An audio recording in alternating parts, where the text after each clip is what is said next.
Well, Jack Kerouac was a hero of mine, in fact, from my college days. So when David called and said, would you be interested in doing a reading of On the Road, I thought, wow. At the Strand Bookstore, I said, wow. The iconic Strand Bookstore.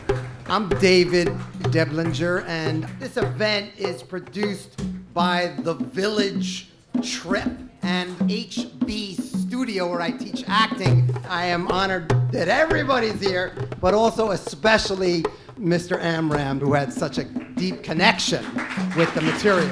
I just say, when I met Jack in 1956 at a Bring Your Own Bottle party, he handed me 2 pieces of paper and said, play for me. And he began to read. I had no idea what he was doing, but it just felt so good.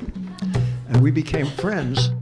These people from HB Studios, which is concentrated on acting as an art form, not just a business, will be recreating Jack's words on paper and making them alive. We'll start off with, ladies and gentlemen, Mercedes Ruehl.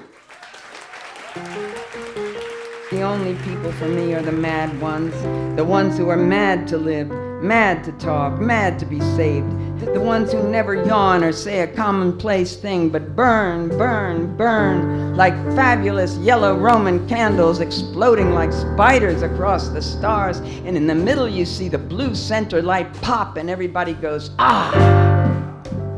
In the car, as we drove back to his old house, he said, mankind will someday realize that we are actually in contact with the dead and with the other world, with whatever it is. Right now, we could predict, if we only exerted through enough mental will, what is going to happen within the next 100 years, and be able to take steps to avoid all kinds of catastrophes. When a man dies, he undergoes a mutation in his brain that we know nothing about, which will be very clear someday if scientists get on the ball. The bastards right now are only interested in see if they could blow up the world.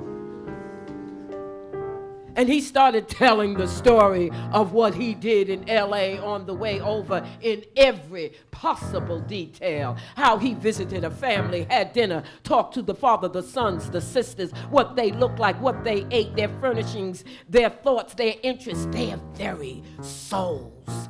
Then I got fever and became delirious and unconscious. I looked up out of the dark swirl of my mind, and I knew I was on a bed 8,000 feet above sea level, on a roof of the world, and I knew that I had lived a whole life and many others in the poor automistic husk of my flesh, and had all the dreams. Dean suddenly became tender. Now, damn it, look here, all of you. We all must admit that everything is fine, and there's no need in the world to worry, and in fact, we should realize what it would mean to us to understand that we're not really worried about anything. Am I right? We all agreed.